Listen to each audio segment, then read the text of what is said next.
Hey guys, tonight we're going to drift back to a world without neon signs, without booking apps, and without the faintest hope of a comfy roadside motel. Imagine yourself stepping into the shoes, the very dusty, worn-through shoes of a poor peasant in the late Middle Ages. It's nightfall, the fields are dark, the wind is threading its fingers through your patched cloak, and you're hungry enough to consider gnawing on your own shoe leather. You've got miles to go before the next town. And here's the kicker: you probably won't survive this. Not because of dragons or sword fights, but because the journey itself is a gauntlet, cold, damp, dangerous, and full of places you really don't want to sleep. So before you get comfortable, take a moment to like the video and subscribe, but only if you genuinely enjoy what I do here. And hey, tell me in the comments where you're listening from and what time it is right now. I love picturing all of us scattered across the world, sharing this same sleepy little moment. Now dim the lights, maybe turn on a fan for that soft background hum, and let's ease into tonight's journey together. The first thing you'd notice setting out along a medieval road is how empty it feels. Villages are strung along the countryside like tiny beads on a very thin thread with long stretches of lonely track between them. That track is your lifeline, but it's also a place where the wrong person could be waiting for you. Robbers, desperate beggars, or just the wild, unpredictable mess of nature itself. Wolves still roamed in some regions. Deep puddles hid ankle-twisting stones, and in winter ice could glaze the road into a silent, bone-breaking trap. The poor didn't own sturdy wagons or fine horses to whisk them from place to place. If you were a humble farmer's son or a widow taking a basket of eggs to market 2 towns over, you walked. And when your legs gave out or darkness fell, you had to decide where to stay, which was rarely about comfort and always about survival. Sometimes you'd luck out and reach a village before the sun vanished. The houses weren't grand inns with clean sheets and steaming bowls of stew. They were simple timber or wattle and daub cottages, often shared with goats, chickens, and the lingering smell of yesterday's turnip stew. Knocking on a stranger's door was a gamble. You might be invited in, given a place on the floor near the hearth, or you might be turned away because there simply wasn't room. Space was precious, not just for sleeping, but for keeping out the biting cold. If no cottage would have you, there was always the church porch. In many medieval villages, the porch of the parish church offered a roof, and if you were lucky, a bench or two. It wasn't warm, but it was public enough that no one could accuse you of trespassing, and it might keep the rain from soaking you through. Of course, church porches came with their own hazards. Rats darted in the shadows. The stone floor leached heat from your bones. And if the local priest found you there in the morning, you might get a scolding about idleness sin or the need to find honest work. On the open road, far from the comfort of any village, you might find yourself sleeping in a hayrick. Farmers stacked hay in big, sweet-smelling mounds, and if you could burrow deep enough, it might keep you warmer than an open ditch. But hayricks were also home to insects and the occasional angry farmer who didn't appreciate strangers crushing his winter fodder. Another option, if your journey took you along a major route, was to look for a wayside cross or shrine. Pilgrims often gathered at these spots, especially near holy wells or popular chapels. In such places, travelers sometimes huddled together for warmth and a bit of safety in numbers. The conversations you might overhear in the darkness would be a strange blend of pious murmurs, snores, and whispered rumors about distant towns. In the rare event you stumbled upon a real roadside inn, things could be mixed. The cheapest accommodation might be just a spot on the common room floor. No bed, no blanket. Just the hard boards beneath you and the smell of ale seeping from the cracks. If you were truly broke, the innkeeper might let you sleep in the stable. You'd be sharing space with horses, their steaming breath clouding the air, and the rustle of straw under every shift of their hooves. Compared to a wet ditch, though it was luxury.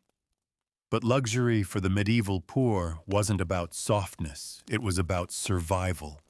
You needed to keep your clothes dry, your belly fed, and your belongings safe from thieves. You learned to wrap your meager possessions tightly, sometimes sleeping with them under your head like a makeshift pillow to keep light-fingered strangers from making off with your one extra shirt or the precious loaf of bread you'd been saving. Nighttime on the road was a test of all your senses. The faint glow of a distant fire might mean safety or trouble. The bark of a dog could be the warning cry of a village that didn't want strangers, or it could mean a farmyard with a warm buyer just waiting for you to slip in unnoticed. The sound of running water could guide you to a stream to quench your thirst, but also to low, damp ground that would chill you to the bone if you tried to sleep there. And then there was the fear, not the sharp, immediate fear of a sword at your throat, but the slow, gnawing dread that crept in as the darkness deepened. You didn't know if the rustle in the hedgerow was a fox or a man. You didn't know if the shadowy figure up ahead was a harmless pilgrim or someone who'd decided your patched cloak looked worth taking. So you walked as long as your legs would carry you, hoping for a safe hearth before your strength gave out. In this world, every night on the road was a small gamble with fate. Sometimes you won with a dry corner, a few coals for warmth, maybe even a crust of bread from a generous host. Sometimes you lost shivering alone in the open, praying for dawn. And so as you push onward tonight in your own mind's journey, you begin to understand for the poor peasant traveler, a place to stay wasn't a given. It was a victory. The road beneath your feet narrows now, dipping into a hollow lane where the hedges lean close their tangled arms, meeting overhead to form a dark green tunnel. The air is damp here, thick with the smell of earth, and last year's leaves slowly turning to soil. It's quieter too, so quiet you can hear your own breathing, and the slow creak of leather as your pack shifts on your shoulders. You know you won't make the next village before full dark. That means you must begin thinking about where you'll spend the night. The choice isn't about comfort that was left behind when you left your own hearth. It's about shelter enough to keep the cold wind from gnawing at your bones. The track eventually widens into a small clearing where two paths meet. There's a weather-worn wooden post here, its paint long faded, and nailed to it is a small crude cross. A sign of piety, yes, but also a faint promise such places sometimes draw the kindness of strangers. You spot the remains of a small fire nearby, just a charred ring of stones and the faint scent of ash. Someone else, perhaps another wanderer like you, rested here not long ago. But there's no one now, only the creeping coolness of evening and the soft drip of water from the trees. You could stay here, of course. There's enough open ground to spread your thin blanket if you had one. But the openness makes you uneasy. Anyone could see you from the path, and not everyone who travels by night is a friend. You imagine lying here, eyes half closed, listening to each rustle in the leaves, wondering if it's the tread of boots or the shuffle of paws. No. Better to keep walking until you find something with walls or at least shadows that hide you from sight. Your thoughts drift to the stories you've heard around village fires of wayfarers finding shelter in old barns, sometimes without the farmer's permission. Slipping into such a place requires stealth and luck. Not every barn is empty at night. And though the straw is soft enough compared to bare ground, barns smell of animals and hard work. The sharp scent of manure, the dry tickle of chaff, the musty perfume of hay long stored. Still, there's warmth in those scents, and the promise of a roof above your head. For a peasant with sore feet and an empty stomach, that's worth more than gold. You push on, and as the light bleeds slowly from the sky, shapes change. A thicket of trees becomes a dark wall. A boulder at the roadside turns into the silhouette of a crouching man until you are nearly upon it. Your imagination is a restless companion now, but you keep going, and after another weary half-hour, you see the blacker shadow of a low building hunkered at the edge of a field. It's a cottage, perhaps, or a shepherd's bothy. Smoke curls faintly from a hole in the roof, a good sign. Cautiously, you approach. If you're lucky, the shepherd is inside tending a small fire. If he's alone and in a good mood, you might be invited to share the warmth, perhaps offered a corner of the floor by the hearth. But if he's already sharing his shelter with his own kin or workers, there will be no space for you, and the best you can hope for is a nod toward the nearest stand of trees. That's the way of the road. Hospitality is not endless. Every host must think first of their own. You knock lightly twice. The door creaks open to reveal a weathered face lit by firelight. The man studies you in silence, the way your clothes hang the mud on your boots, the thinness of your cheeks. After a moment, he steps aside just enough for you to slip in. The relief is a physical thing, like the first sip of water after a long thirst. Inside, it's close and smoky, the air filled with the mingled scents of wool wood smoke and mutton stew. A pot simmers over the fire. The shepherd gestures toward a stool. You sit careful not to take up too much space. In exchange for a few words of news from the road and a promise to leave by dawn, you're granted a slice of coarse bread and a place on the floor. It's hardly luxury. The floorboards are uneven, and there's a steady draft sneaking under the door.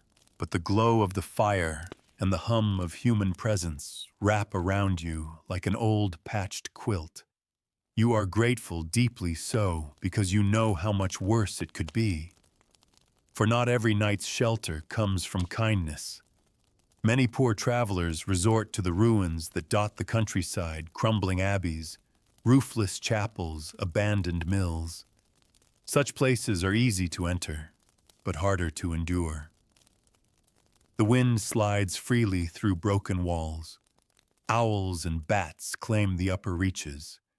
Weeds push up through the floor. There's safety of a sort. In these ruins, no one cares enough to drive you out. But they are also lonely, haunted spaces where every echo of your movement seems louder than it should be. And if all else fails, there's the forest. It's not the forest of fairy tales, bright with singing birds and sunlit clearings. This is a dense, tangled wilderness where branches claw at your clothes and roots trip your tired feet. Finding a safe place to lie down here means searching for a hollow log or a dry patch under a leaning pine or a shallow cave in the hillside. You must avoid low ground where mist and damp settle and stay alert for the sound of breaking twigs, sometimes a deer, sometimes something more dangerous. You recall one night months ago when you had no choice but to sleep in the open woods. The ground was cold and unyielding, and you woke often to the sound of rustling nearby. In the morning, you discovered the paw prints of a fox, only a few steps from where you'd lain. You told no one about it. Such things are simply part of a wanderer's life. But you carried the memory with you, another quiet reminder of the road's indifference. Tonight, though, you are luckier. You bed down on the shepherd's floor, your pack under your head, your body angled toward the fire. The flicker of the flames paints shifting shadows on the low ceiling. Outside, the wind sighs across the hills. Your stomach is still hollow, but not entirely empty. And though the boards beneath you are hard, they are dry. That's enough. You let your eyes close, knowing the road will be waiting in the morning, ready to test you again. You wake before the sun, though it's hard to say whether it's the faint gray light filtering through the shutters or the stiffness in your back that rouses you. The fire has burned down to a dull orange glow, the embers quietly settling in their bed of ash. The shepherd is already up, moving about the room in soft, deliberate steps. You rise, roll your shoulders to work out the night's aches and thank him for the shelter. He nods in that understated way of men used to giving without ceremony. There's no drawn-out farewell, the road is calling, and both of you know it. Stepping outside, the morning air bites at your cheeks. The grass is heavy with dew, each blade bending under its cool burden. A mist curls low over the fields, blurring the line between earth and sky. Your breath drifts in small clouds before you, and the first sounds of the day, a distant cockcrow, the creak of a cart axle, remind you that the world never truly sleeps, even when you do. Your feet find the road again, the ruts damp and glistening from the night's moisture. You keep a steady pace, aware that the next safe place to rest could be many hours away. You've learned the road's quiet lesson: never assume the day's journey will end in comfort. Always keep an eye out for potential shelter, even in full daylight. By mid-morning, the track leads you past a low stone-walled farmyard. An old woman stands near the gate, scattering grain for a clucking cluster of hens. Her sharp eyes catch you before you can pass unnoticed. Where you bound, she calls, voice rough with age. You answer politely, giving the name of your next intended stop. She squints, sizing you up. Then, with a faint nod, she gestures to the well in the yard. The water is cool, fresh, and alive with the taste of stone and rain. You drink deeply, splash your face, and thank her. She doesn't invite you in. Perhaps she's wary of strangers, but her brief kindness gives you the small lift you need to keep going. Even in a hard, guarded world, there are moments when generosity slips quietly between the cracks. Hours pass. The sun climbs, warming the road, until the damp earth begins to release its scent, rich, loamy, comforting, in a strange way.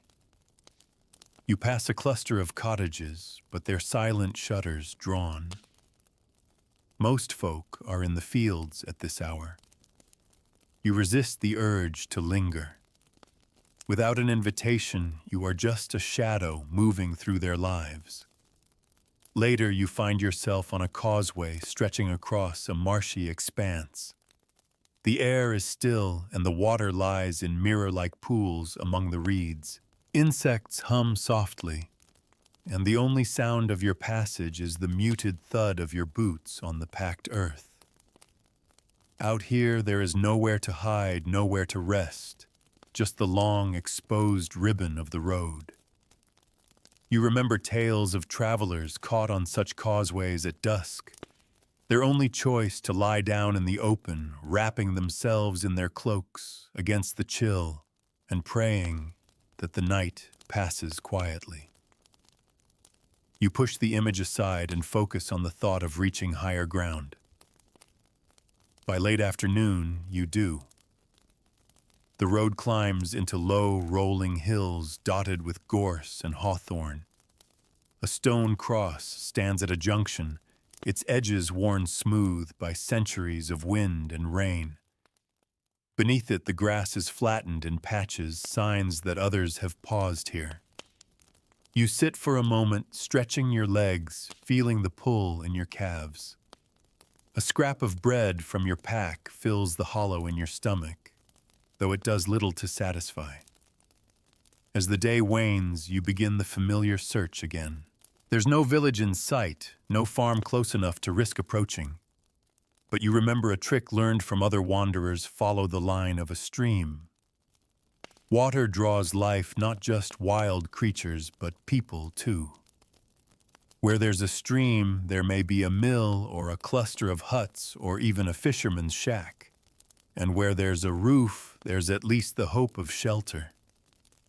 Sure enough, as twilight deepens, you hear the soft rush of running water. You follow it until you come to a low wooden structure straddling the stream. It's a small mill, its wheel turning lazily in the current. Smoke curls from a vent in the roof. Someone is home. You knock, and after a pause, a stout man in a leather apron appears. His expression is guarded, but not hostile. You explain your situation, keeping your tone respectful. Perhaps it's the simple truth of your appearance, weary eyes, dust-grimed hands, that softens him. He lets you into a cramped but warm interior where the smell of fresh ground grain hangs in the air. You share a few words about the road ahead, and he offers you a corner near the sacks of flour. The floor is cool and hard, but you know well enough by now that a roof and four walls are treasures not to be dismissed. As darkness folds over the hills outside, you make yourself small in your corner, tucking your belongings close. You listen to the soft hiss of the mill stream outside and the rhythmic creak of the wheel as it turns in the water. The sound becomes a lull, each repetition smoothing away the edges of your thoughts. You think of those less fortunate tonight, the ones in the open fields, in the dripping ruins under the restless trees, and your gratitude deepens. Before sleep takes you, you reflect on how much of a peasant traveler's life is spent in uncertainty. Each morning you rise with no guarantee of where you will lie that night. Each evening is a small negotiation with the world, sometimes with people, sometimes with the land itself, to grant you a space, however humble, where you can close your eyes without fear. That negotiation never truly ends. It is the rhythm of the road, as steady and unyielding as the tread of your own feet. The miller wakes early before the stars have faded. You sense him moving about, even before your eyes open. The faint thump of footsteps, the creak of the door, the rush of cool air as he steps outside. You linger a moment longer in the quiet corner, letting your body adjust to the day's first chill. But there's no point in overstaying your welcome. A traveler's gratitude is best expressed in lightness, rising early, leaving quietly, and not making the host regret their choice. You step out into a world still wrapped in gray. The stream chatters softly beside you, its voice bright against the hush of the fields. A mist hangs low over the water, blurring the edges of everything. Your breath joins it, curling away as you make your way back to the road. The first stretch is easy walking, firm ground. The air sharp, but not biting, and for a time you let your mind wander. The thought crosses your mind, what if today's road holds no shelter at all? It's happened before. Once in a season, when the days were shorter, you misjudged the distance between villages and found yourself caught in the open with night falling fast. The land offered no barns, no cottages, no inviting glow of hearth smoke in the distance. You had to sleep on a patch of bare earth beside a low stone wall, your cloak pulled tight against a sky that seemed to press its cold weight down upon you. You woke often, teeth chattering, your limbs stiff and aching. By dawn, you felt older by years. The memory lingers as a quiet warning. The morning passes under a pale sun, and by noon you're approaching a stretch of woodland. The road here is rutted and uneven, the shadows of the trees making a shifting mosaic over the path. You pause at the edge, listening. Forests can be both refuge and trap. Their dense canopy offers cover from prying eyes good for hiding when you need to camp in the open, but also conceals the approach of anyone or anything that might mean you harm. Stepping beneath the boughs, the air changes. It's cooler, damper, rich with the smell of moss and leaf rot. Your footsteps are softened by a carpet of fallen needles and leaves. Somewhere above, a bird calls once, then falls silent. You move steadily, keeping an eye out for the sort of natural hollows or sheltered clearings that could serve as a last resort sleeping place. There are a patch of level ground, behind a ring of hawthorn, the dry underside of a great fallen oak, but you pass them by for now. The day still holds light, and you've learned that pressing on often brings better luck. By late afternoon, the road dips toward a narrow valley. A thin stream runs along its base, and you follow it toward the faint sound of human voices. Soon, a small cluster of huts comes into view. They're rough structures, their walls patched with wattle and mud, the roofs low and uneven. Smoke drifts from a few chimneys. A couple of children watch you from the doorway of one hut, their eyes wide and cautious. You approach slowly, offering a polite greeting. One of the adults, a wiry man with weather-cracked skin, steps forward. You explain your need, not expecting much.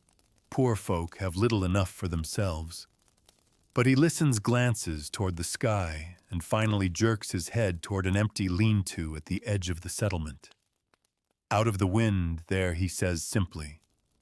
The lean-to is hardly more than a roof of branches propped against a low wall, but it's dry and shielded from the gusts sweeping down the valley. You thank him and settle in, arranging your pack to serve as both pillow and guard for your belongings.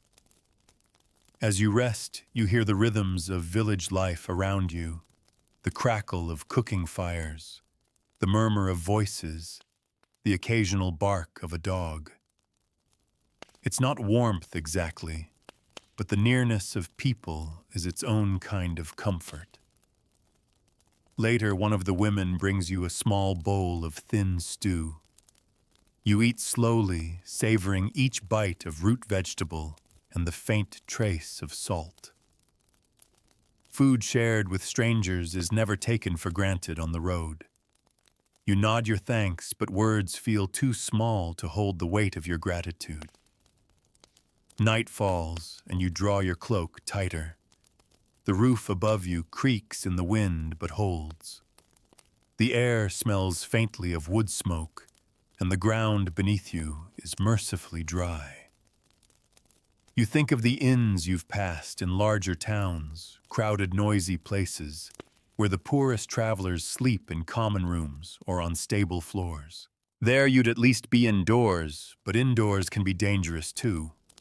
Thieves, drunken brawls, the spread of sickness in cramped quarters. Sometimes the open air feels safer. And so you lie awake for a while, listening to the night noises of the settlement. A baby's cry quickly hushed. The shifting of animals in their pens. The low murmur of voices fading as the fires die down. Eventually, even these small sounds fade, leaving only the sigh of the wind through the valley. Your thoughts drift to all the nameless travelers who have passed this way before you, each seeking a patch of shelter in a world where shelter is never guaranteed. The road teaches you to value what others overlook. The lee of a wall, a dry hollow under a bank, the accidental kindness of a stranger. These become the markers of safety. You begin to see the land not just as fields and woods and villages, but as a map of possible havens, each with its own risks and rewards. It's a way of looking that never truly leaves you. Even years from now, you'll find yourself glancing at a hedgerow or a ruined barn and thinking, there, that would do if I had to. Tonight, you rest in your borrowed corner of the valley, the simple lean-to holding off the wind, the earth beneath you firm but not unkind. Sleep comes slowly but surely, and when it does, it wraps you in a dream, where the road is short, the nights are warm, and a door always opens when you knock. You wake in the lean-to find the valley hushed under a pale dawn sky. The air is still and cool, heavy with the scent of damp earth. Your joints complain as you sit up. The stiffness of sleeping on hard ground is an old companion by now.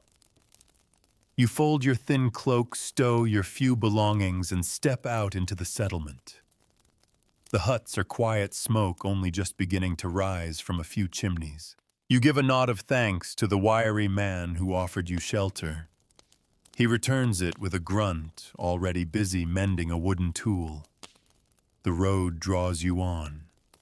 You climb out of the valley, the morning mist falling away behind you, and the land opens into a patchwork of fields and hedges. Your shadow stretches long across the rutted track, and the only sound is the steady rhythm of your boots. The day feels calm, but the road is never predictable, a fact you've learned to respect. By mid-morning, you reach a crossroads marked by a weather-stained shrine. A small figure of a saint, its features worn smooth, watches over the meeting of the paths. Offerings, a few coins, a sprig of herbs, a wooden charm lie at its base. You pause a moment, tracing the shape of the crossroads in your mind. One path leads deeper into open countryside, the other toward a low rise where you think you can see rooftops. Your feet choose the rooftops.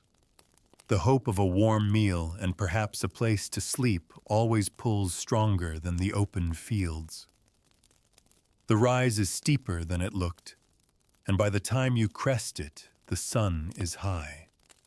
Before you lies a small market hamlet, its single street lined with timbered houses and a scattering of stalls. You pass through slowly, catching snatches of conversation, the clatter of pots, the bleating of goats. You're careful not to linger too long in one place. Strangers attract notice, and not all of it welcome. Near the center of the hamlet stands a small tavern. The sign creaks in the wind, the paint faded, but the smell of baking bread drifts from the open door. Inside, it's dim and smoky, with a handful of locals hunched over mugs. The innkeeper glances up as you enter. You've been here before in spirit, if not in fact the sort of place where a poor traveler might trade a few coins for a seat by the fire, or if coins are scarce, for a night in the stable. You order the cheapest meal, a slab of coarse bread, a small wedge of cheese, and a mug of small beer. It's enough to steady you for the day's walk. When you quietly ask about lodging, the innkeeper shakes his head at the idea of a free bed, but mentions the stable. It's dry, he says, and warmer than the road. You nod. You've slept in worse, but with the day still young, you decide to press on. The road beyond the hamlet curves through a shallow valley flanked by orchards heavy with fruit. The air smells faintly sweet, and the hum of bees follows you. You pass a boy perched on a ladder picking apples into a basket. He glances down at you, but says nothing. The orchard's shade is tempting soft grass beneath dappled sunlight above, but you know better than to rest where you might be mistaken for a thief. By late afternoon, clouds have thickened. A wind picks up, pushing at your back. You pass a half-ruined chapel, its roof collapsed, its altar open to the sky. For a moment, you consider it as a shelter, at least from the wind. but the floor is littered with debris, and the broken walls offer little protection from rain. You move on, glancing often at the darkening sky. The rain starts gently at first, a fine mist settling into your cloak. Soon, it's steadier, the drops finding their way down your collar. The road turns slick, and the fields around you blur into gray. You scan for any sign of shelter, a copse of trees, a barn, even a hedgerow thick enough to break the wind. At last, you spot a low, squat building, a short distance off the road. It's a byre, a cattle shelter. Its wooden sides weathered, its roof patched in places with thatch. You push the door open to find the sweet-sour scent of straw and livestock. A few cows turn their heads toward you, eyes calm, jaws moving slowly. You choose a patch of clean straw in the corner out of the animal's way and settle in. The warmth in here is different from the warmth of a hearth-heavy animal alive. You pull your cloak tight, letting the low rumble of the cow's breathing soothe you. As the rain drums on the roof, you think about how such shelters, humble, practical, often overlooked, have saved countless travelers. No one writes songs about sleeping in a byre, but for the poor peasant on the road, it's as close to luxury as you can hope for on a wet night. The straw softens the floor, the roof keeps you dry, and the animal's presence is oddly comforting. The hours stretch quietly. Outside, the storm strengthens, but in here the sound is muted, a steady lull that seeps into your bones. You doze, waking now and then, to the shifting of the cows, the rustle of straw, the faint creak of the roof. You've learned to take such nights as gifts, no matter how small they may seem. When the rain finally eases, it's deep into night. You don't stir. The thought of stepping into the damp darkness holds no appeal. You'll rise with the first light, thank the unseen farmer in your heart, and continue. For now you let yourself drift, held by the warmth and the steady rhythm of life around you. The road will wait until morning. You rise before the first streaks of daylight slip under the byre's roof. The cows are already stirring their heavy bodies, shifting in the straw, their breaths making pale clouds in the chill air. You sit up, brushing bits of straw from your cloak, and take a moment to savor the warmth you've borrowed through the night. For a poor traveler, that borrowed warmth feels like a blessing, even if it comes with the faint smell of livestock clinging to your clothes. The farmyard outside is quiet but not still. A rooster calls once sharp and insistent, and somewhere in the dark, a dog gives a lazy bark.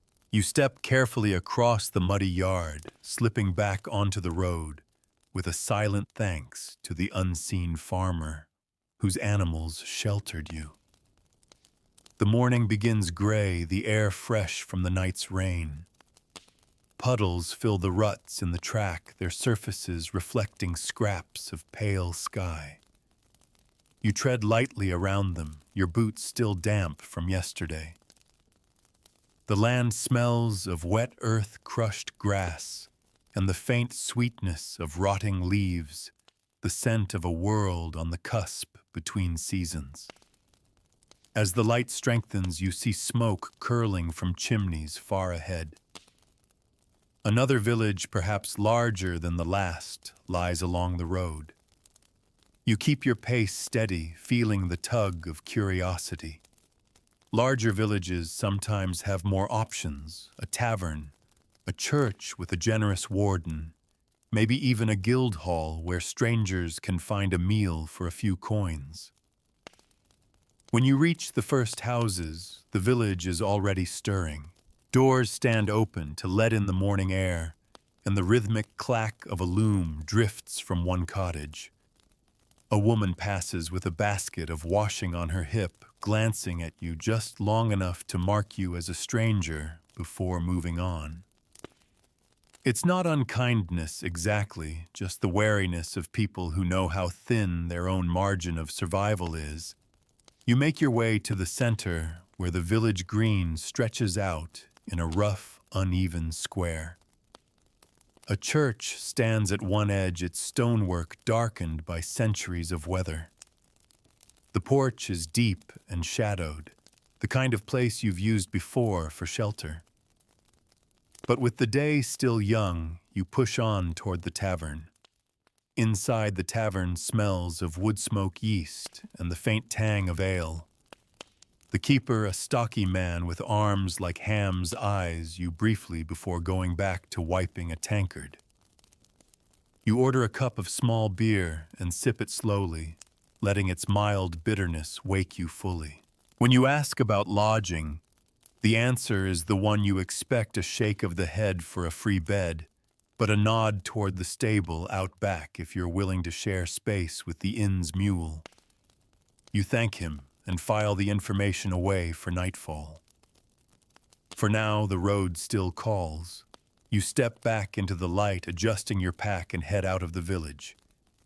By midday, the clouds have broken, and the sun spills over the fields in soft gold. The track here winds between low hills, their slopes dotted with sheep. A shepherd leans on his crook at the crest of one, watching his flock with patient eyes. You lift a hand in greeting, and he returns it with a faint nod. You've learned that such nods can mean a great deal: a quiet acknowledgement of shared life in the open, a small recognition that you are both creatures of the land in your own ways. The road bends, and you find yourself descending toward a river. A narrow wooden bridge spans it, its planks worn smooth by countless feet and hooves. You pause midway to watch the water slide past, quick and bright in the sun. Following the river with your eyes, you notice a small stone building tucked against its bank. A mill, perhaps, though smaller than most. A weathered bench sits outside, inviting in its simplicity. You walk on, but the image of that bench lingers in your mind. It's the kind of place you might return to if the day ends without finding better shelter.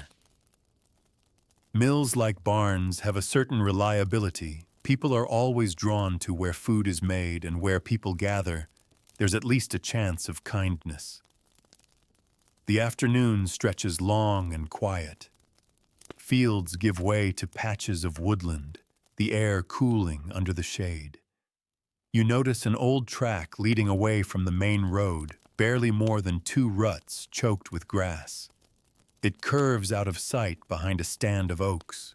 Curiosity tugs at you again sometimes. These forgotten ways lead to hidden farmsteads, old hermitages, even disused hunting lodges.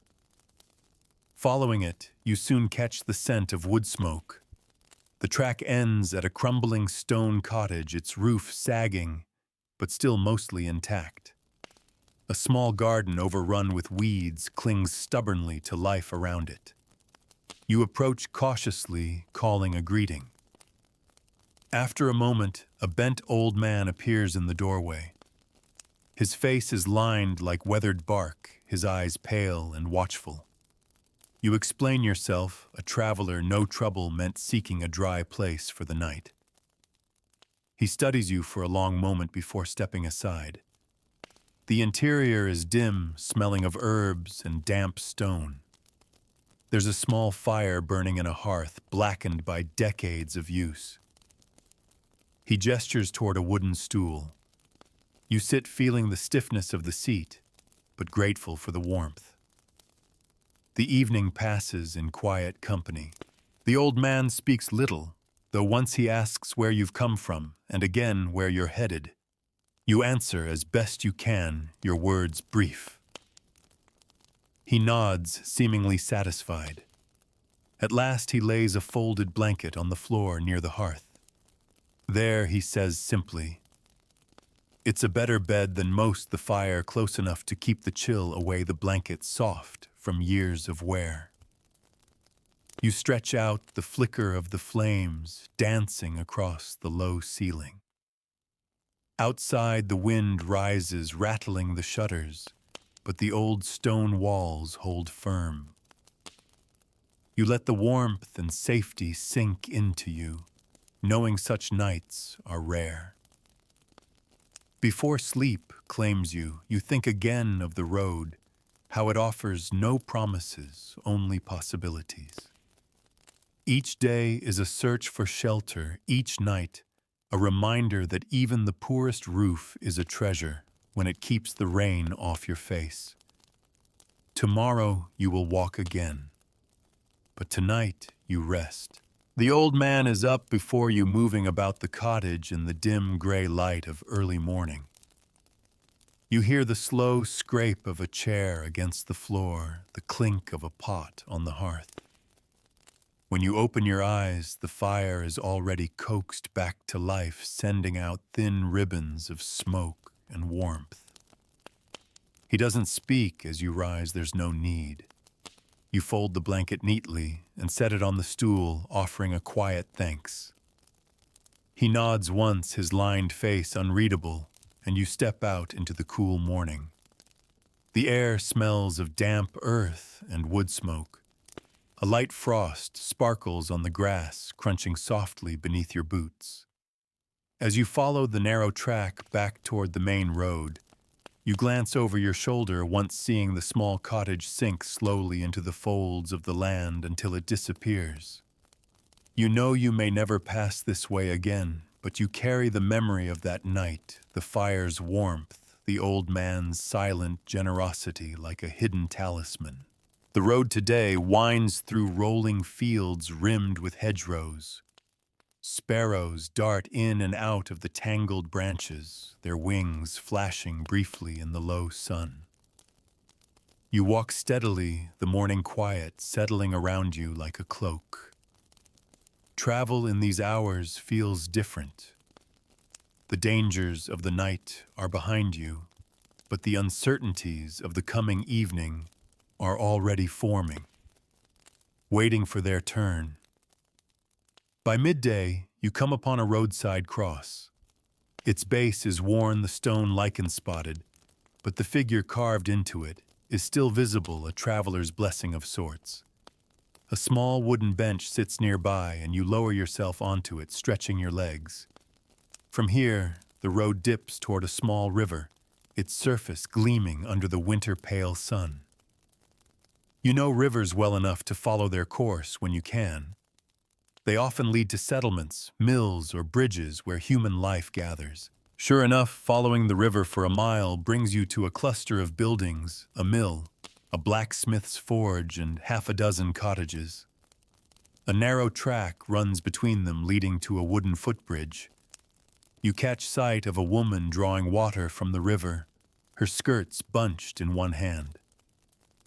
She watches you warily at first, then offers a faint nod. You return it, stepping aside to let her pass.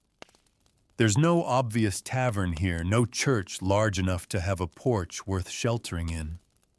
But near the edge of the cluster stands a small outbuilding, its door ajar. Inside you glimpse neatly stacked sacks of grain and the faint glimmer of straw. A storeroom, perhaps. You consider asking permission to sleep there if night falls before you find a better option. Such spaces can be safe enough, though, always with the risk that you'll be turned away or worse, accused of theft. The day stretches on the road, drawing you away from the river and into a stretch of heathland. The wind moves more freely here, carrying the scent of heather and the faint tang of distant smoke. Clouds gather slowly in the west, promising another night of damp. You scan the horizon for any sign of shelter, a barn roof, a small copse, even a shepherd's hut. But the heath is empty, rolling on and on beneath the restless sky. By late afternoon, the first drops of rain begin to fall. They patter softly on your hood, darkening the wool. You quicken your pace, knowing that wet clothes mean a colder night no matter where you end up sleeping. At last, the road brings you to a low stone wall enclosing a small farmstead. Beyond the wall, a pair of cattle stand under a rough-roofed shelter, their hides darkened by rain. You hesitate before approaching. Farmyards can be tricky places for strangers. Some farmers welcome travelers out of a shared understanding of hardship, while others see them only as mouths to feed or potential thieves. You call out from this gate, your voice nearly swallowed by the wind. After a moment, a man appears in the doorway of the farmhouse. He looks you over with the cautious eye of someone weighing risk against compassion. "Storm coming," he says, finally glancing at the darkening sky. "You can have the loft in the byre if you're quiet." You thank him and follow his gesture toward the building. Inside, the air is warm with the scent of animals and hay. A ladder leads to the loft, where bales are stacked high, and the roof beams form a low sheltering arch. You find a space near the far wall, the straw dry beneath you. It's almost cozy, the kind of place where you can burrow in and let the day's weariness slip away. The rain strengthens outside, drumming on the roof in a steady rhythm. Below, the cattle shift and snuffle their presence, grounding you in the moment. You eat a small piece of bread from your pack, washing it down with a swallow of water. It's not much, but it takes the edge off your hunger. Lying back in the straw, you listen to the sounds around you. The rain, the slow chewing of the cattle, the creak of the beams in the wind. These are not the sounds of danger, but of life going on as it always has. You think about how many travelers before you must have lain in places like this, grateful simply to be dry, no bed, no blanket, no lock on the door, and yet for the night enough. Sleep comes more easily here than in many places. Perhaps it's the softness of the straw, or the knowledge that a roof separates you from the storm. Or perhaps it's the simple truth that the road, for all its uncertainty, sometimes grants you a gift, just when you need it most. When you wake, it will be to another day of walking, another search for shelter. But tonight, in this quiet loft, you are reminded that even the poorest traveler can sometimes find a corner of peace in the vast, unpredictable world. Morning comes as a faint silver glow pressing against the edges of the loft's thatched roof.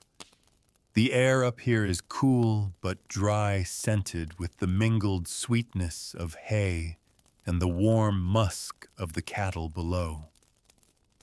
You lie still for a moment, listening to the slow, patient rhythm of their chewing, the occasional thump of a hoof against the packed earth floor. The rain has stopped, replaced by a hush that feels almost deliberate, as though the land is pausing to catch its breath after the night's storm. You descend the ladder quietly, boots landing with a muted thud on the earth below. The byre door stands slightly open, and pale morning light spills across the threshold. Outside, the world glistens, every fence post, every tuft of grass jeweled with droplets. A thin mist hangs low over the fields, and the air smells fresh, washed clean by the rain. The farmer is already at work, his back bent over a water trough. You thank him for the shelter, meaning it more than the words can carry. He gives a brief nod without looking up, the kind of response that says, "Your gratitude is understood, but doesn't need to be fussed over." You leave the farmyard quietly, returning to the road. The track ahead is soft underfoot, puddles glinting in the ruts. The early sun breaks through the mist in shards of gold, turning the wet fields into a patchwork of light and shadow. You walk with a steady rhythm, warmed by the movement, feeling the small but unmistakable lift that comes from starting the day dry. As the morning wears on, the land begins to change. The hedgerows thin, replaced by wide open commons, where sheep graze in loose clusters. You pass a shepherd wrapped in a heavy cloak, leaning on his crook. He raises a hand in greeting but doesn't call out. His dog watches you intently from his side, its eyes bright with quiet appraisal. You keep walking, aware that strangers are measured carefully in places like this. By midday, you crest a low ridge and see a cluster of roofs in the distance. The sight draws you on your steps, quickening despite the weight of your pack. Villages mean possibility, food, water. A patch of shelter, but also risk. You never know whether the welcome will be warm or wary. When you reach the outskirts, the first building you pass is a smithy. The sharp ring of hammer on iron rings, out-echoing between the low stone walls.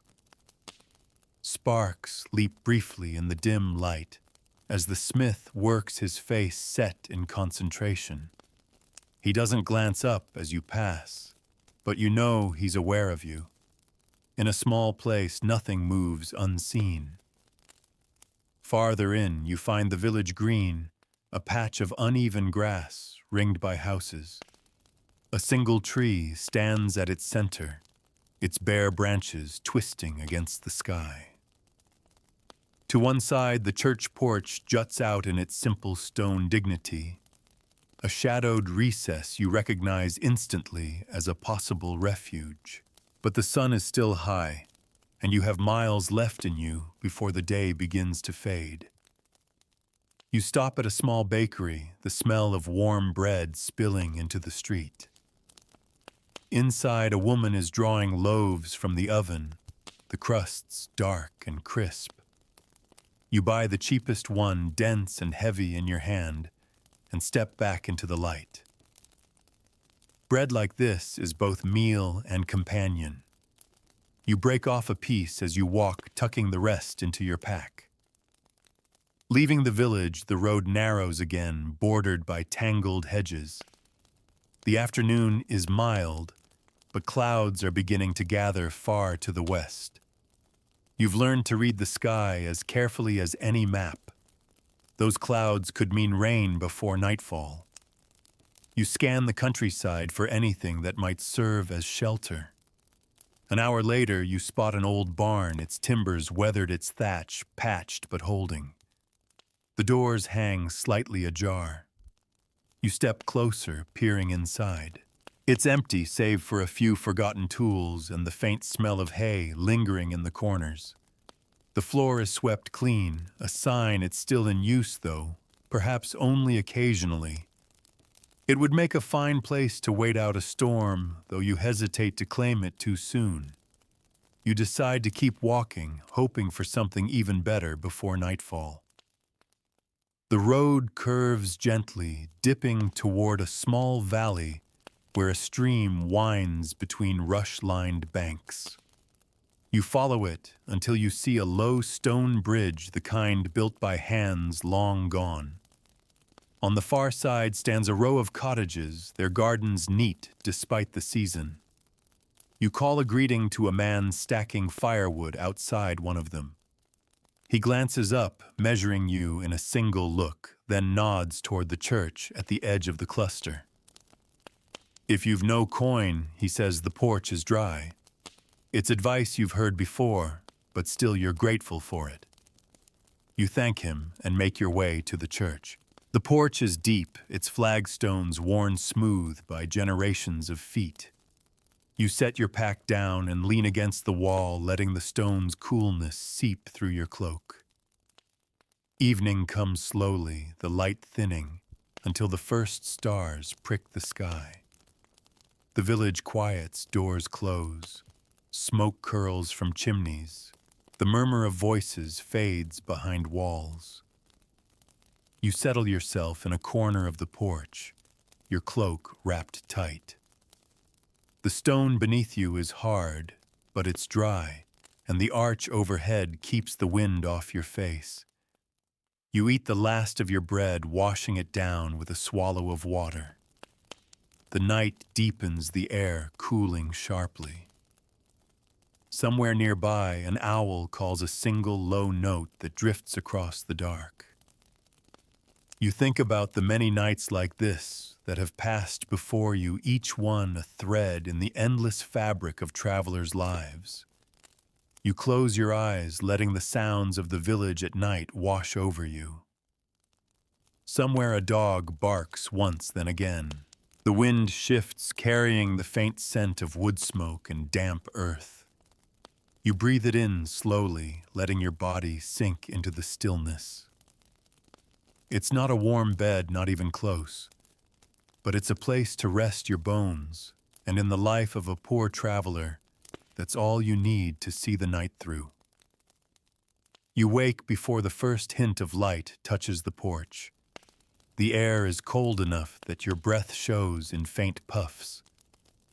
The stone beneath you has leached the warmth from your body, and your back protests as you shift upright. For a moment you sit still, watching the dark shapes of the cottages across the green. One by one, faint orange glows appear in their windows as fires are coaxed to life inside. You shoulder your pack and step out into the still sleeping village. The grass underfoot is wet with dew, soaking the edges of your boots. Somewhere nearby, a cockerel calls its cry, breaking the quiet, like a thrown pebble breaking the skin of a pond. You make your way back to the road, the sound of your own steps oddly loud in the hush of morning. The day begins with a gentle climb. The hedgerows are bare, their tangled branches black against the paling sky. Here and there, frost clings stubbornly to the shaded side of a ditch. You pass a field where sheep graze silently, their breath steaming in the cold air. A shepherd watches from a gate, leaning on his crook. You nod as you pass, and he gives the barest tilt of his head in return. By mid-morning, the road crests a hill, and you pause to take in the view. The land rolls away in soft waves dotted with clumps of woodland and the occasional glint of water. A narrow ribbon of smoke rises in the far distance, a village perhaps, or a lone farmhouse. Somewhere out there is where you'll need to find shelter before the day fades. The descent from the hill is slow, the path muddy in places from the recent rain. You skirt the worst of it, stepping from tuft to tuft of grass, your boots leaving dark imprints in the wet earth. The road narrows as it enters a shallow valley, the banks on either side crowding close. It feels quieter here, the wind stilled the sounds of the world muted. A few miles on, you come across a small wooden signpost, its letters faded but still legible. One arm points toward a market town too far for today, you judge. The other points to a hamlet you've never heard of. You choose the hamlet, hoping its smaller size will mean less suspicion of strangers. The path winds between low stone walls past fields where stubble from the last harvest stands in neat rows. The smell of damp straw drifts on the air. Soon you see the first thatched roofs, smoke curling lazily upward. The hamlet is little more than a handful of cottages gathered along a single lane. A shallow stream runs beside it, crossed by a single footbridge. You pause at the bridge, watching the water ripple over its stony bed. A woman passes with a basket on her arm, giving you a polite but guarded glance. You return it with a quiet nod. In such places, it's best to be neither too eager nor too aloof, just a passing figure who means no trouble. There's no tavern here, no visible inn, but near the far end of the lane stands a small stone building with a bell above its door. The church is humble, its porch shallow but still dry. You note it in your mind, a possible refuge if nothing else presents itself by nightfall.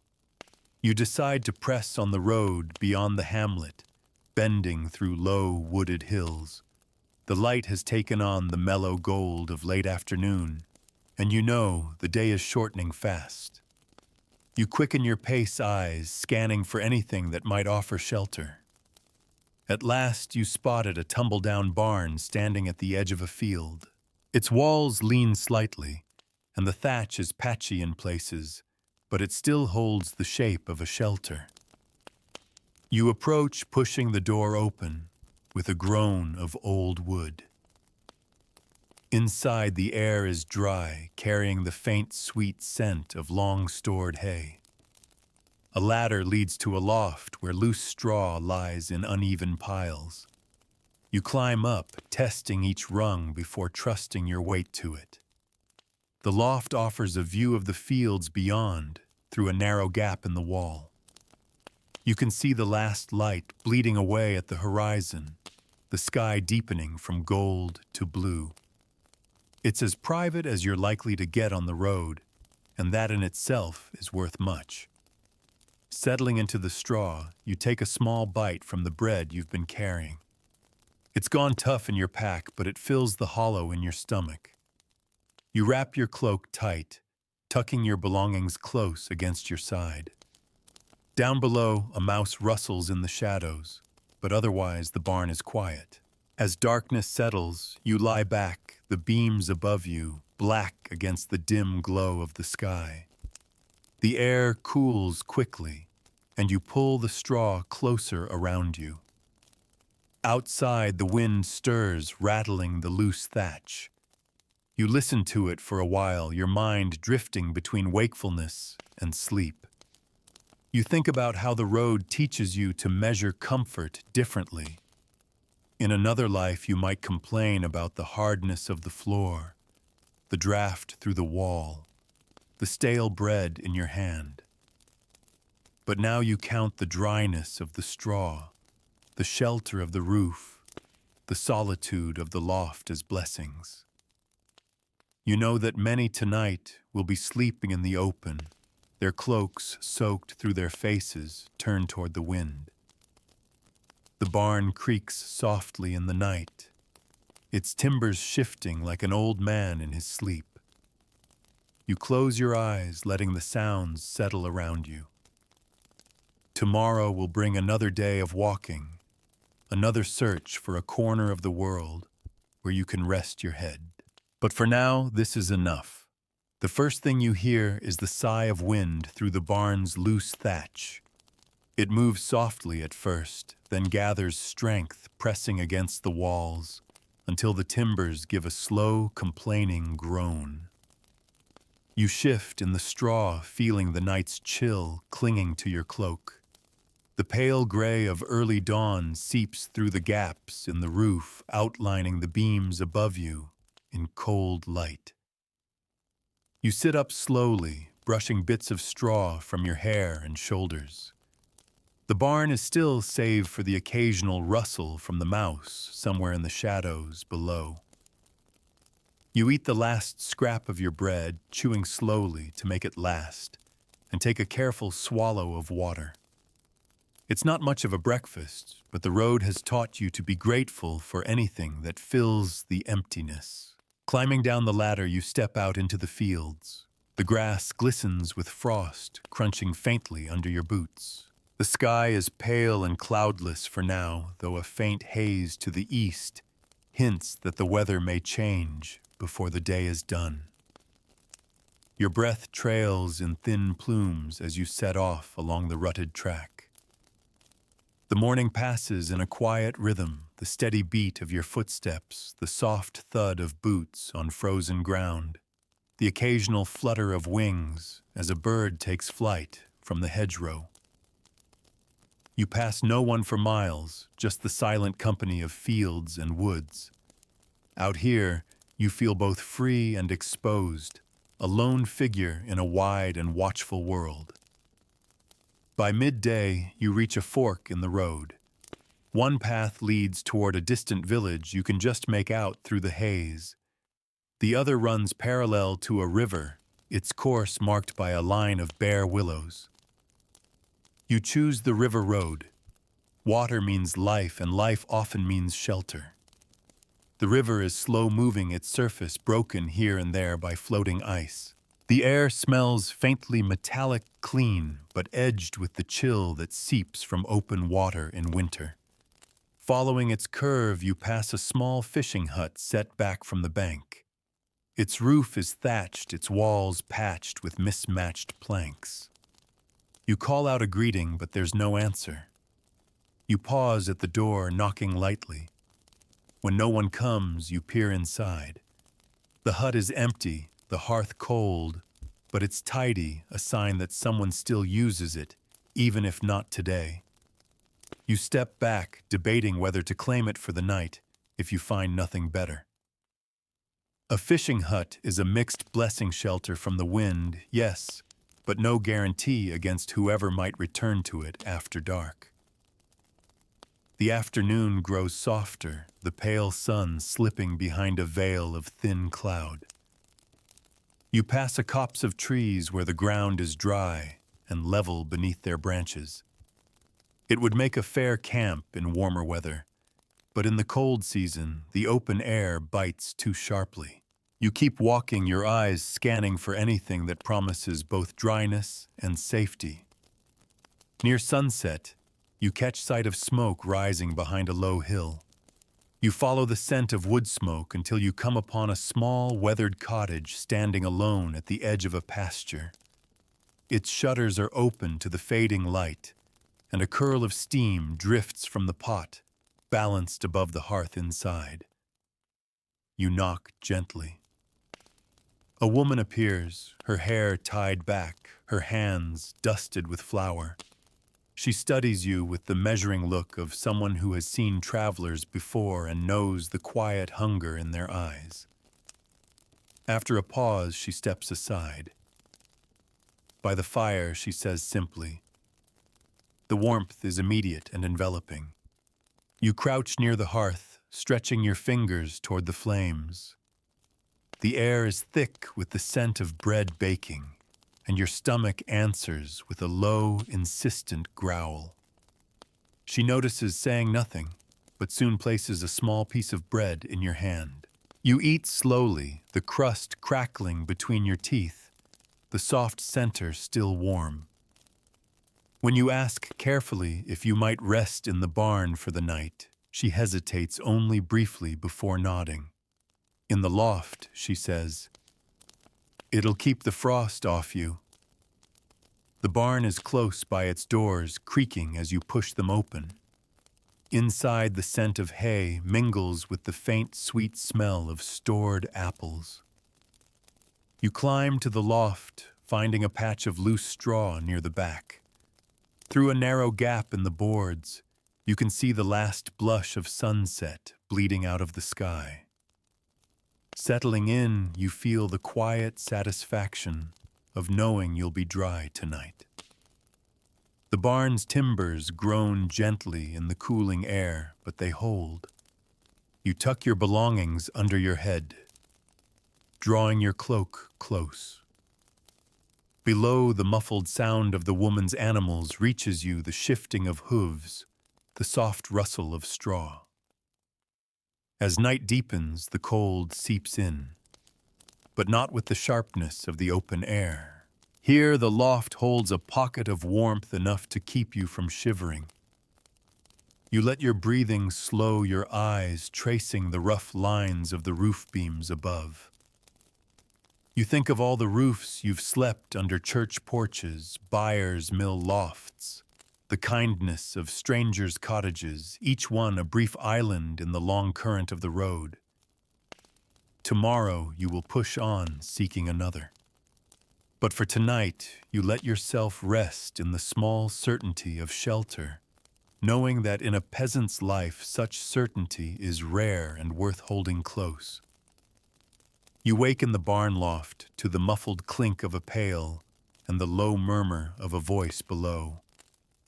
The woman is tending to her animals, her words soft and rhythmic, meant more for their ears than yours. You lie still a moment, letting the warmth of the straw cling to you before sitting up.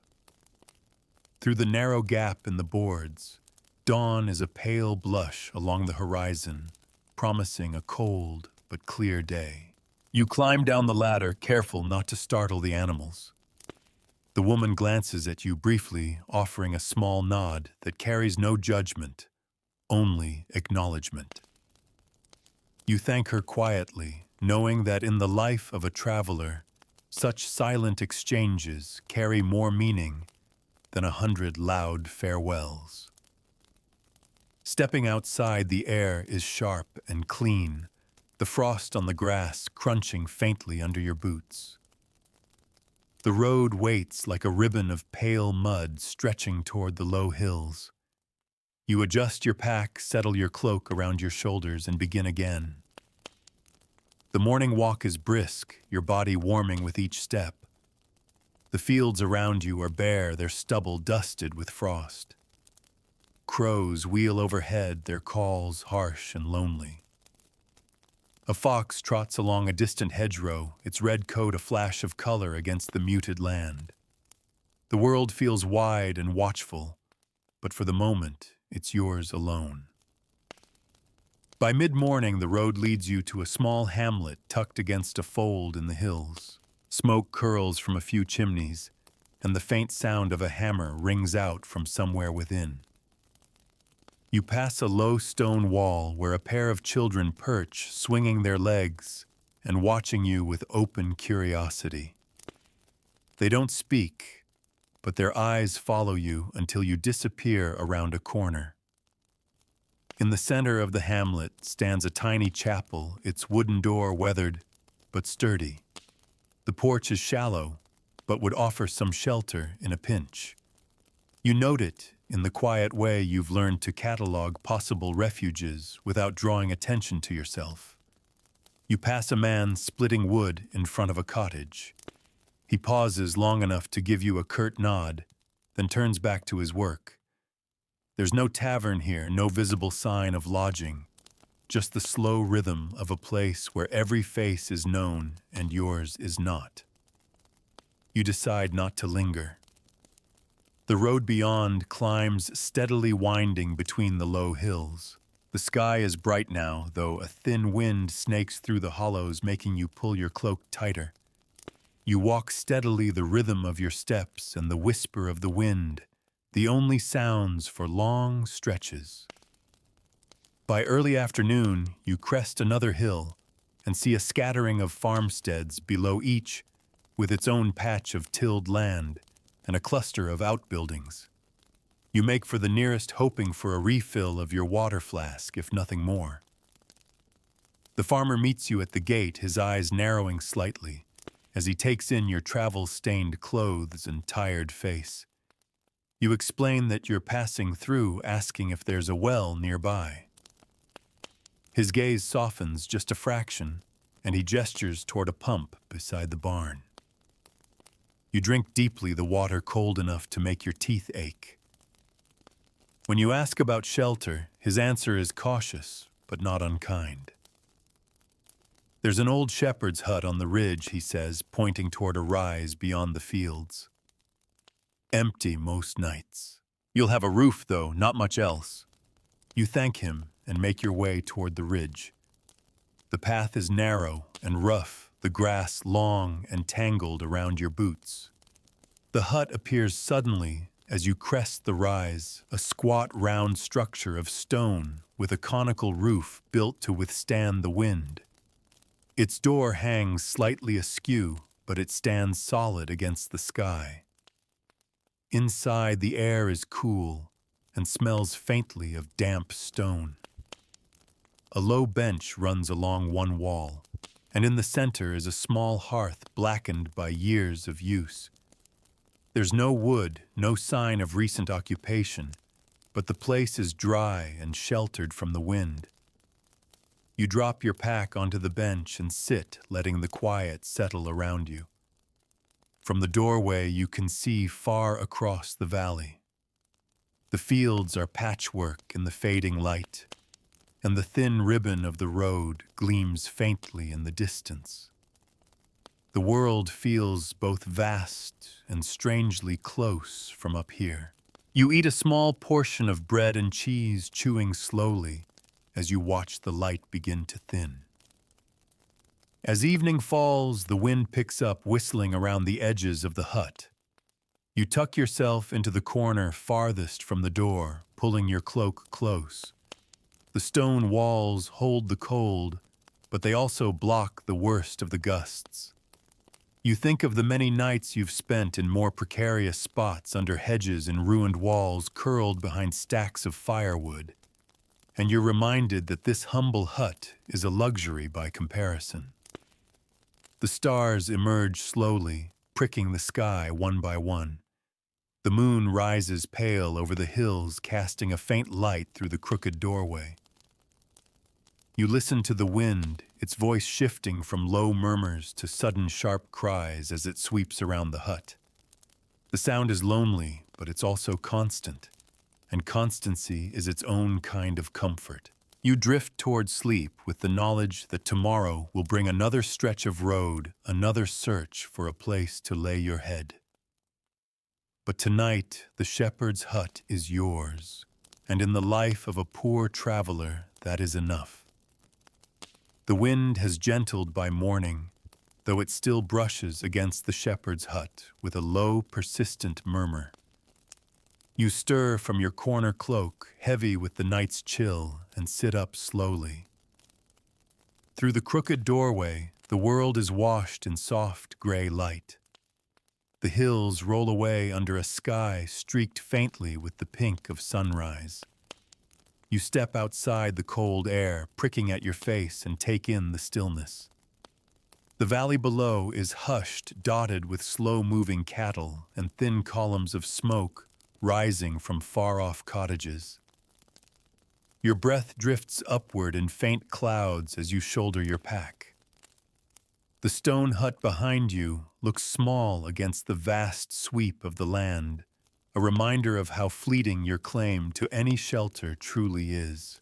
The track down from the ridge is narrow, the grass wet with dew. You pick your way carefully, boots slipping once or twice on hidden stones. At the bottom, the road curves between frost-rimmed hedges, their bare twigs glinting in the morning light. You walk steadily, your body warming with movement, your mind already turning to the day's central question. Where will I sleep tonight? Mid-morning brings you to a crossroads where a weather-worn post leans slightly to one side. One arm points toward a market town, the other to a village whose name you don't know. You choose the village. Smaller places tend to hold less suspicion for those who arrive on foot, with little to offer but their thanks. The path winds gently between fields, the soil dark and damp from recent rain.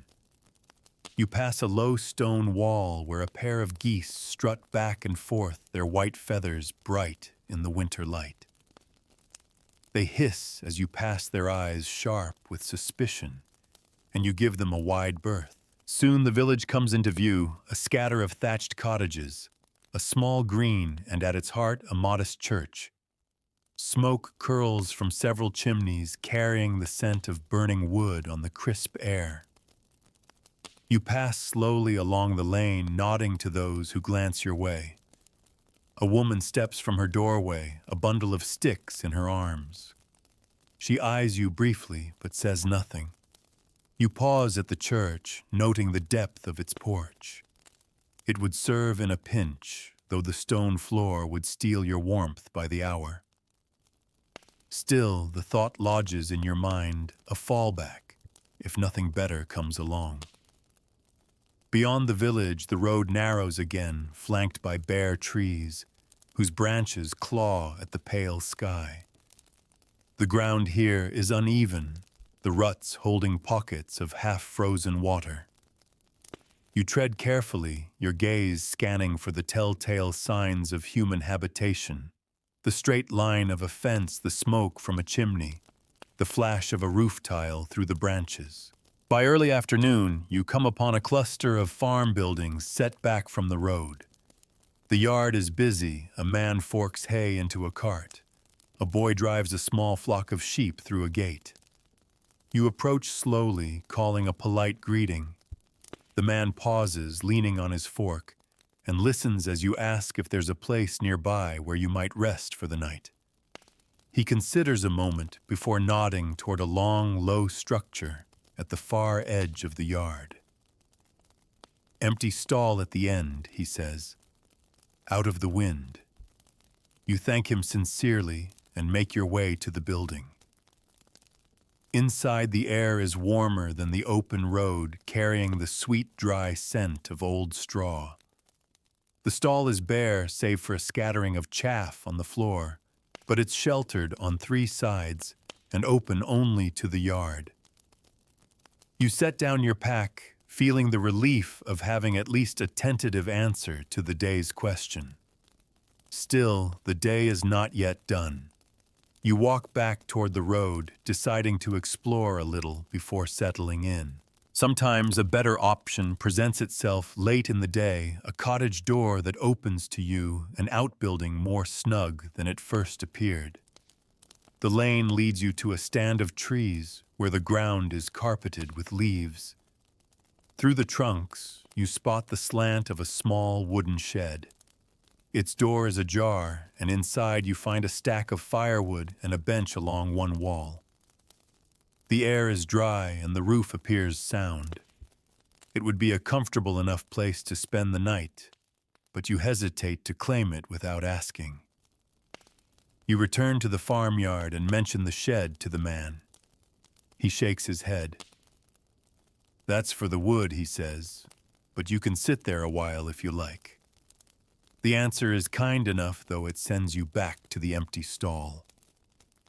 As evening gathers, you arrange your corner of the stall.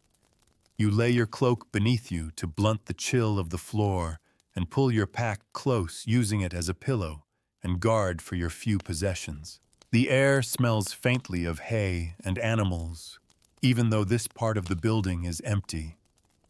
The sounds of the farm settle into a slow rhythm as the light fades, the creak of a door, the low murmur of voices, the thud of a bucket set down on the ground. Then gradually, those sounds slip away, replaced by the quiet of night. You eat a small piece of bread, the last of what you've carried from the last village, and wash it down with water. The food is plain, but the act of eating in safety, of having walls around you, however thin, is a comfort all its own. Outside, the wind rises slightly, rattling the loose boards. You pull your cloak tighter, feeling the day's miles in your bones. The straw beneath you shifts as you settle deeper into your corner. The air is cool but steady, the night carrying no sign yet of rain. As you drift towards sleep, you think of the other travelers who must be settling in tonight. Some in barns like this, some in church porches, some in the open fields with nothing but the sky for a roof. You know that by dawn you'll all be moving again, scattering across the countryside in search of the next patch of shelter. But for now, here in your borrowed stall, you are still. You wake before the farm truly stirs. The stall is dim, the air cool but not biting. The boards above your head are dark silhouettes against the faint silver of early dawn. For a moment, you stay where you are listening. Somewhere nearby, a cow shifts heavily in its pen. A hen clucks softly as if speaking in her sleep. Beyond that, only the light hiss of wind threading through a loose board breaks the stillness. You push yourself upright, feeling the stiffness in your back and legs. It's the stiffness you've come to expect, the toll of miles walked, of nights spent on uneven floors. You shake out your cloak, fold it over your arm, and slip quietly into the yard. Frost crunches under your boots, crisp in the pre-sunlight gloom. The farmer is nowhere to be seen, though a thin curl of smoke rises from the chimney of the house. You think about knocking to say goodbye, but in the life of a traveler, departure is often better made without fuss. A nod of thanks the evening before is usually enough. The morning is for moving on. The road stretches ahead, pale and rutted, bordered on each side by hedges still bare from winter. The rising sun sets their tangled branches glowing faintly gold. The air smells faintly of wood smoke from distant cottages. You set a steady pace, letting the rhythm of walking loosen the stiffness in your limbs. By mid-morning, you crest a small rise and see a cluster of roofs ahead. It's not a village proper, just a scattering of cottages and outbuildings along the road. As you draw nearer, you hear the faint ring of a hammer, a smith at work. You pass his open doorway and catch a glimpse of him bent over his anvil sparks, leaping briefly in the dim light. He doesn't look up, but you know he's aware of you. In small places, nothing passes unnoticed. A few turns of the road bring you to a narrow bridge over a slow-moving stream. The water glints in the sunlight, its surface broken only by drifting leaves. You pause for a drink from your flask, letting the coolness of the water linger on your tongue. Ahead, the road curves toward a line of low hills, their slopes dotted with grazing sheep. The climb is steady but not steep, and the view from the top is wide fields, hedgerows, the faint shimmer of water far off. You take a moment to scan the land, noting the smudge of smoke to the east. Smoke means people, and people mean a chance, however small, for shelter. You head in that direction, the road narrowing into a track flanked by dry stone walls. Before long, you reach a small farmstead. A woman is hanging laundry on a line strung between two posts, the white cloth snapping lightly in the breeze. You greet her politely. She eyes you for a moment, then gestures toward a low shed near the barn. "Not much in there," she says, "but it's dry." You thank her and take a look. The shed is small, its walls rough-planked, the floor swept clean. A faint scent of stored grain lingers in the air. It would serve well enough if you end up here by nightfall. Still, the day is young, and you decide to press on. The road dips into a shallow valley where the wind drops, replaced by the quiet gurgle of a narrow brook. You follow it for a while, enjoying the soft give of grass under your boots after the hard ruts of the track. Along the way, you spot the remains of an old stone building, its roof long gone, its walls leaning inward. You step inside out of habit, noting how the sun slants across the moss-covered floor. In summer, such ruins might offer decent shelter. In winter, they're little more than a frame for the wind. By afternoon, clouds have begun to gather, their edges tinged with a hint of steel. You keep moving, knowing that finding shelter early is better than scrambling for it in the last moments of daylight. The land opens into broad pasture, broken here and there by stands of trees. You spot a lone figure ahead, a shepherd, his cloak wrapped tight, his dog at his side. You greet him, and he pauses long enough to offer a few words. "There's an old wayside hut half a mile on," he says, pointing with his crook. "Built for drovers. You'll see it." You follow his directions, and sure enough, the hut appears where the road bends. It's little more than a stone box with a pitched roof and a single narrow door. Inside, there's a bench along one wall, and a hearth, though no wood. The air is cool but still, and the roof seems sound. It's not much, but after days of barns, porches, and open fields, it feels almost like a gift. You set your pack down on the bench, claiming your space before the night. Outside, the wind picks up slightly, carrying the smell of damp earth and distant rain. You eat what little you have left in your pack, a crust of bread, a few bites of cheese, then step back inside and close the door against the growing chill. As night falls, the hut grows colder, but it's a steady cold, not the biting, shifting cold of the open air. You wrap yourself tightly in your cloak, leaning against the wall. The quiet here is deep broken only by the occasional sigh of wind under the door. You let it wrap around you, the sound becoming a kind of rough lullaby. You think of the shepherd's kindness in pointing you here, of the woman's offer of the shed, earlier in the day, of the farmer's empty stall the night before. The road can be harsh, but it's threaded through with small mercies, each one a lifeline in its own quiet way.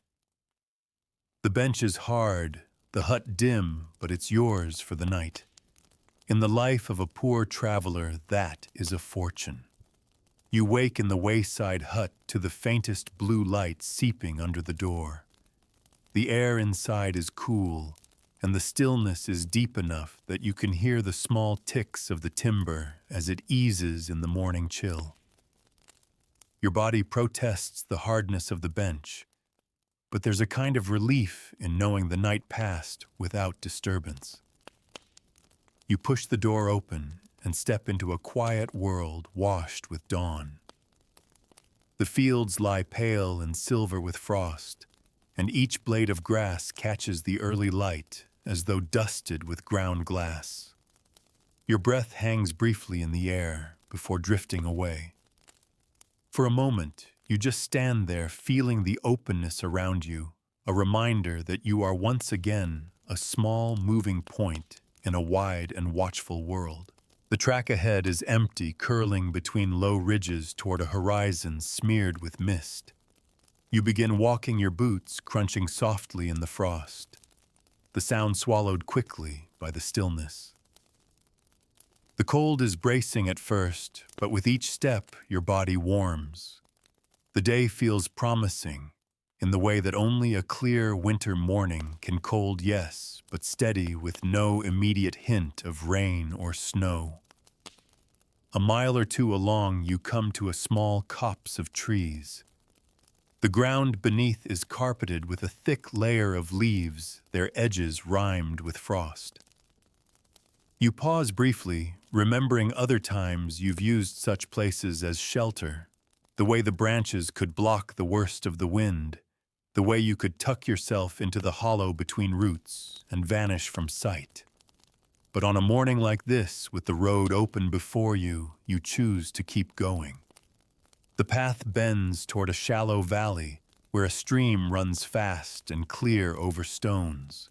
A narrow bridge crosses it, the boards damp and dark from the cold. On the far side, a line of cottages huddles close against the slope. Smoke drifts lazily from a few chimneys, and you catch the faint smell of baking bread. As you enter the little cluster, a dog trots toward you, tail low but wagging cautiously. You offer it a hand and it sniffs before moving on, deciding you are no threat worth barking about. A woman sweeping her step glances up at you, her expression curious but not unkind. You greet her, and she nods once before returning to her work. There's no sign of a tavern here, no inn, but you note a small barn at the edge of the cottages. The doors are open, revealing a pair of donkeys in their stalls. The smell of straw and animal warmth reaches you, and you make a quiet mental note: if the night comes without better prospects, this barn could be your refuge. Beyond the cottages, the road climbs gently again. The sky has brightened fully now, the frost softening under the pale sun. Your shadow lengthens ahead of you, a silent traveling companion. The miles pass quietly until the land begins to open into rolling pasture dotted with sheep. Far off, a single figure moves slowly across the slope, a shepherd, his dog at his heels. When you draw near, he hails you with a nod. "Cold night," he asks, his voice carrying easily in the open air. You answer honestly, and he grins faintly. "There's a drover's hut up the road," he says. "Empty, far as I know." You thank him and follow his directions. The hut appears soon after, low, stone-built, with a roof of slate and a single narrow window. The door sticks a little, but you shoulder it open to find a space swept clean with a rough hearth at one end. A few scraps of kindling lie in the corner, left by some thoughtful soul. You don't linger just yet, the day is still ahead of you, but you leave your pack in the hut to mark it as yours for the night, then set out in search of food. A small village lies another mile along the road, its market square busy with stalls. You buy a heel of bread and a small piece of cured meat, dearer than you'd like, but worth it for the nourishment. Back at the hut, the afternoon sun is already dipping. You arrange your corner cloak spread on the bench pack tucked close. You set the bread and meat beside you, knowing they'll be your supper. Outside, the light thins to a wash of gold, then to the soft gray that always precedes night in winter. As you eat, the wind begins to rise, whistling faintly around the hut's edges. The slate roof holds steady, and the walls block the worst of it. You chew slowly, savoring the salt of the meat, the plain comfort of the bread. You know it won't keep you warm, but it will keep you steady. Night falls in layers. The wind deepens in tone, carrying the faint smell of distant wood smoke. You hear nothing else but the occasional rustle outside, perhaps a rabbit, perhaps only the shifting of the grass. Inside, the darkness is complete, save for the faintest trace of moonlight at the window. You lie back on your cloak knees, drawn up for warmth, and let the silence seep into you. The bench is hard, your cloak thin, but the knowledge that you have walls and a roof between you and the night air is enough. As your eyes close, you think about how each day's walk brings its own search, its own small gamble between exposure and shelter. Some nights the gamble pays well, others you take what you can and endure. Tonight, the drover's hut is your prize plain empty, but yours for the dark hours ahead. You wake in the drover's hut to the faint glow of first light pressing at the narrow window. The wind has quieted in the night, leaving the air inside still and cool. You sit up slowly, stretching against the stiffness in your back, your breath pale in the chill. The slate roof held against the gusts, and the walls kept the frost at bay, small victories you don't take lightly. The world outside is muted under a thin veil of morning mist. The fields are pale and damp, each blade of grass tipped with dew. You step out, letting the cool air settle around you.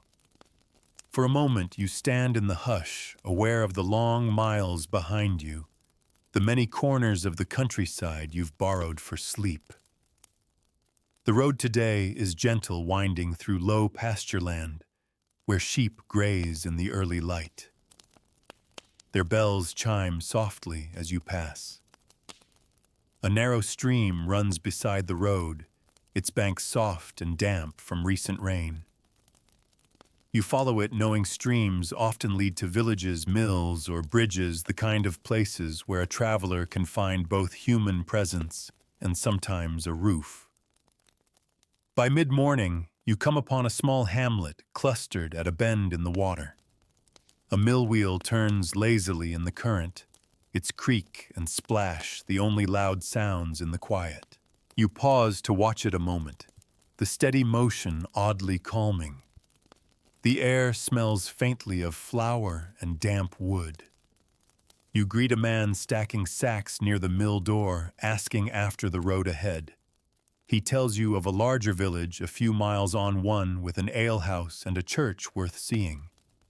You thank him and continue your steps, lightened by the promise of both food and possible shelter. The track to the larger village leads through open fields where the hedgerows have been cut back for winter. The wind moves freely here, brushing cold fingers against your face. By the time the village comes into view, the day has begun to dip toward afternoon, the light softening around the edges. It's larger than most places you've passed lately, a main street lined with timber-framed houses, a handful of shops, and as promised, a low-roofed alehouse with a painted sign swaying gently in the breeze. You step inside to the smell of roasting meat and wood smoke. The warmth is immediate, and the low hum of voices makes you acutely aware of your own quiet. You buy the cheapest fare, a slice of bread, a small wedge of cheese, and a mug of small beer, and take a seat near the fire. The heat seeps into your fingers, and for a brief moment you feel almost still. You ask the alehouse keeper carefully about lodging for someone with little coin.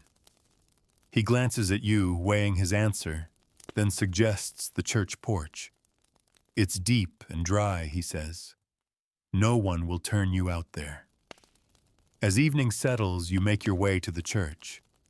It stands at the edge of the village green, its stone walls worn smooth by centuries of wind and rain.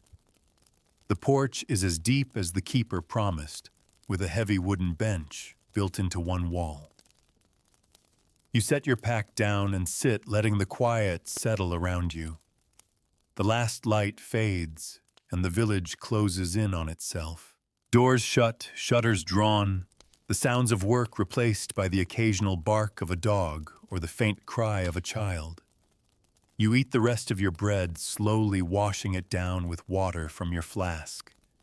The bench is hard, but the roof above keeps off the wind, and the stone walls block the worst of the chill. You think back over the many places you've slept, the damp ruins, the haylofts, the corners of strangers' cottages, the byres and barns and empty huts. Each one offered its own blend of safety and discomfort, its own small relief from the road. And though none of them were permanent, each became yours for a night, part of the quiet ledger of survival you carry in your mind. The stars emerge slowly in the gap beyond the porch. You pull your cloak tighter and rest your head against your pack. Somewhere in the village, a bell tolls the hour. The sound is slow and deep, fading into the darkness. You close your eyes, letting the weight of the day's miles fall away. Tomorrow the road will open again before you. It will offer new miles, new uncertainties, new quiet corners where you might rest. But tonight, the porch is yours. Dry, sheltered, and still enough to see you through until the first light returns.